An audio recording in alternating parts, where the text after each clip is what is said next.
Cet atelier de sensibilisation des agents de services œuvrant aux postes frontières dans la zone du projet de facilitation du commerce et intégration dans la région des Grands Lacs, PFCIGL en sigle, spécifiquement pour les agents de postes frontières de Gatumba, postes frontières de Buganda et postes frontières de Marambo, a été organisé parce qu'il y a les défis déjà observés en ce qui concerne les violences basées sur le genre, VBG en sigle, et abus sexuels aux postes frontières. Il y avait des défis bien sûr, puisque les petits commerçants transfrontaliers, en particulier les femmes qui font le petit commerce transfrontalier entre la RDC et le Burundi, en faisant ce commerce, ils se lamentent qu'ils ne sont pas bien traités, ils subissent parfois des agressions sexuelles, même physiques et même verbales, en traversant la frontière. Donc il faut que ces gens-là soient sensibilisés sur cet état de choses. On a même élaboré un code de conduite pour qu'ils puissent s'engager individuellement en matière d'exploitation et d'abus sexuels. Et ce code a inventorié des comportements répréhensifs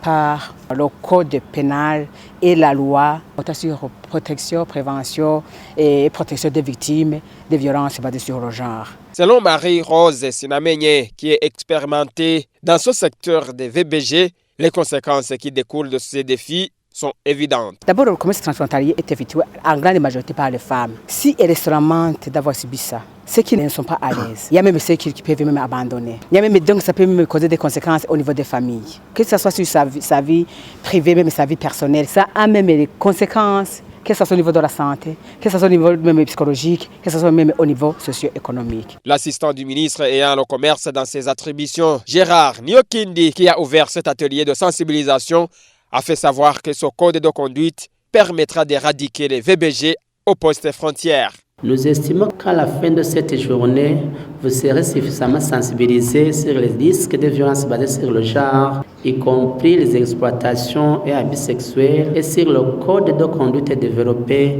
comme l'un des moyens de prévention de ces risques, en fait d'améliorer le climat de commerce transfrontalier et permettre aux agents de postes frontaliers de traverser la frontière sans être victimes de harcèlement ni de violences physiques ou verbales. Nous sollicitons votre appropriation et opérationnalisation du code de conduite. Un comité qui sera chargé de suivi de prévention des VBG, abus sexuels et harcèlement sexuel sera mis en place à chaque poste frontière, composé de 2 femmes qui représentent les commerçants, les représentants des agents de poste frontières et le représentant communal du ministère ayant la solidarité dans ses attributions.